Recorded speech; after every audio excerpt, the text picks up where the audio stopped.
You're watching the JJ Podcast. You know, we have to stay woke. Like, everybody needs to be woke. And you can talk about if you're the wokest or woker, but just stay more woke than less woke. Well, Jaimee, the term woke is certainly something that is used a lot, and it really came to prominence. I mean, it's been used since the 1900s in African American cultures, but it really came to prominence in 2014 through that Black Lives movement. But it does seem as though 2014 to now, the term woke seems to have different meanings. Well, what do you think it means? Well, I know technically, just because I was reading about it, that technically it means an awareness of social and political injustice. And so looking at the original meaning of woke, being awoken to social or political injustice, I think it's fair to say most people would have been happy to come on board and consider themselves woke. I certainly would have. But now I don't consider myself woke at all. And this is why. I was chatting with a friend about this, and I was saying, there's a range of examples we can use, but let's use being gay as an example, okay? And a minority group.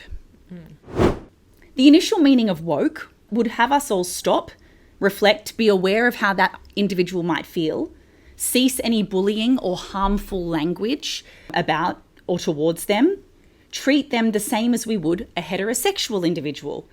Let them live their lives in peace, eliminate bullying, eliminate hate. That's all good. I'm on board for that. However, new woke, or 2025 woke, takes it a step further because it would have us put that gay individual on a pedestal and advocate his or her way of life as though it's something to be admired and praised. Placing rainbow flags on our work signatures, hanging rainbow flags outside office buildings, schools, and in some cases even churches. Hosting LGBTIQ plus events in hospitality venues, and claiming that we have a Pride Month of national celebration. Teaching small children love is love and gender is fluid. That woke ideology is something I no longer identify with. That woke ideology is no longer about being aware of somebody else's feelings or injustices and giving them equal rights. It's swung completely the other way. It's no longer about fairness and equality. And I think the other issue when we look at 2025 woke is that people are so afraid of insulting someone or upsetting someone by saying the wrong thing that now often you have to think twice so that you're not cancelled. Or, you know, I've had people say that they never would say to a female, "Oh, you look nice today." It's sad. It's sad. And we have gotten to this point in society where you're so worried about being cancelled or by offending someone. We need to just go back to being a society where you can talk about your feelings openly and you can talk about your opinion on certain things without being absolutely destroyed on social media for having that view.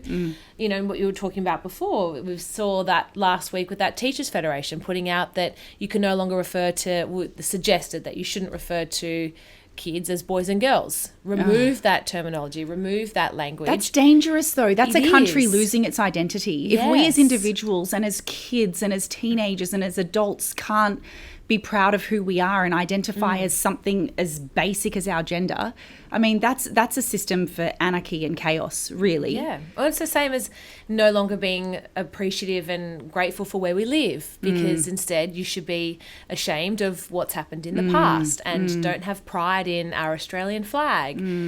Because, again, we've gone down this path that is destroying our culture because we're holding on to something that happened. Don't get me wrong, it was terrible what happened, but it's time that we move on from that. Let's talk about that very thing then. So we just gave an example of old woke versus new woke, or a 2014 woke versus a 2025 woke. So the Indigenous movement, you talking about our flag and our anthem and how we as white Australians can and can't speak about things that have happened in our country, our history, because there are some really sad and shocking things that have happened.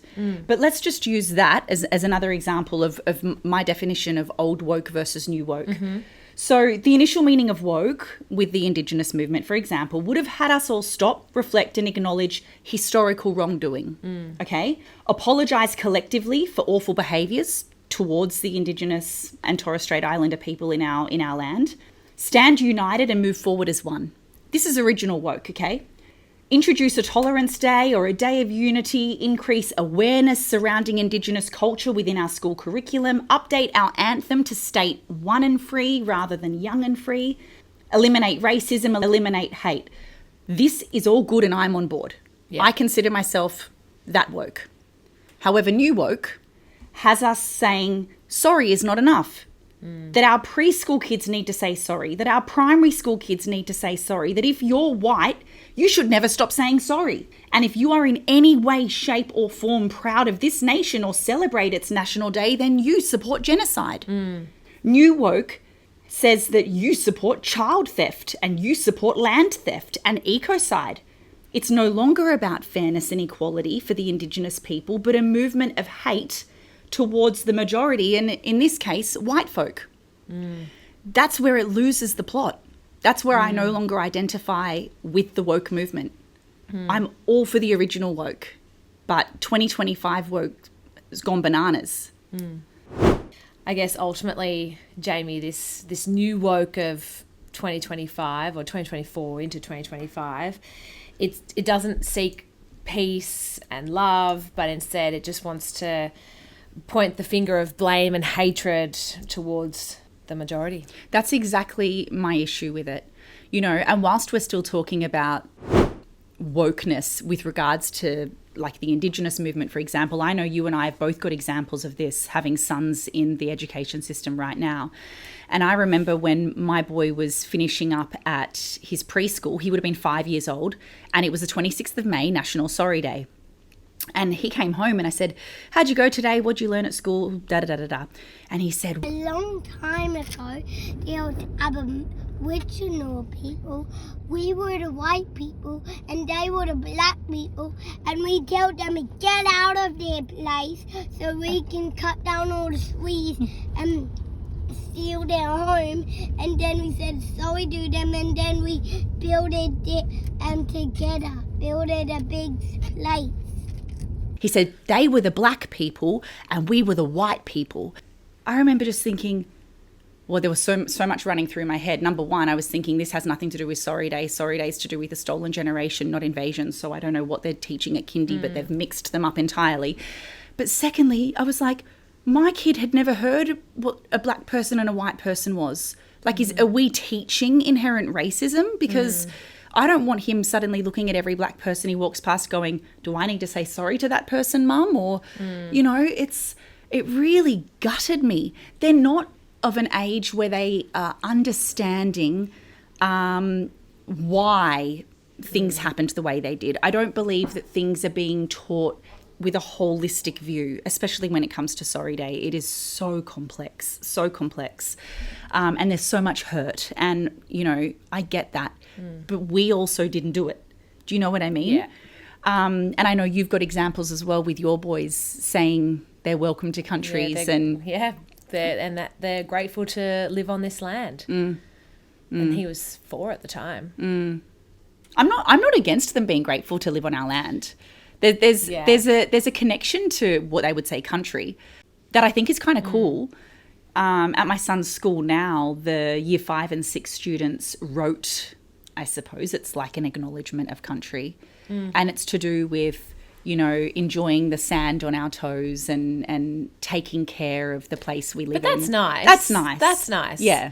No, Archer was praising the land, saying he was grateful to live here. It was almost like a cult. I remember you saying he was like, dang, dang, dang, yeah. Oh, he was. Yeah. But I think that's nice, though, with your toes in the sand and making sure that you look after the place that we live. Yeah. You have to be grateful. Yeah. So if someone comes up to you now, let's say a mum at the school gate, you know, our own demographic, I think you'd say that in Australia and certainly North Shore, Northern Beaches, a 40-year-old white woman is pretty proud to be woke. Would you agree with that? I certainly get that feeling from the people around me. Yeah, I get that feeling. What would you say if someone was like, Jaimie, are you woke? I don't think anyone would ask me if I'm woke, because I think most people would know that I'm not. Why aren't you? I'm accepting of everyone, and I always have been. I've always been raised that way. Accept everyone, but I don't think that we need to be bending over backwards to accommodate minority groups. We all should just be living happily as one. And just be grateful of who each person is for whatever reason that they bring to the table. Mm-hmm. So I don't think I would have identified with the 2014 woke that you were talking about before, but certainly not 2025. So you think the pendulum swung too far? I think so. Yeah. This is what I mean. Like, you've got a world now that went from wanting acceptance and tolerance, as I mentioned, let's say, towards gay people, to now, like, seeing furries walking through our shops. Yeah. Like, and still, and do you know what? Still, I don't say anything to them. I leave them be. But I don't either. No. You do you. Yeah, absolutely. But don't enforce your ideological views onto other people. Like, go and live your life. We live in Australia, or wherever you're watching from or listening to us. In Australia, go live how you want. Go do what you want. That's great. But don't enforce your ideological views onto everyone else and make everyone else's way of living demonized because you like a certain way. And I think that's... Or because you take offense to it. Because at the end of the day, you will never get 100% of people agreeing on... Someone will be offended by something. Yeah. We need to have thicker skin.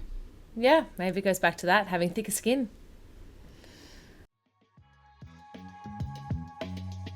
Thank you for listening to the JJ podcast.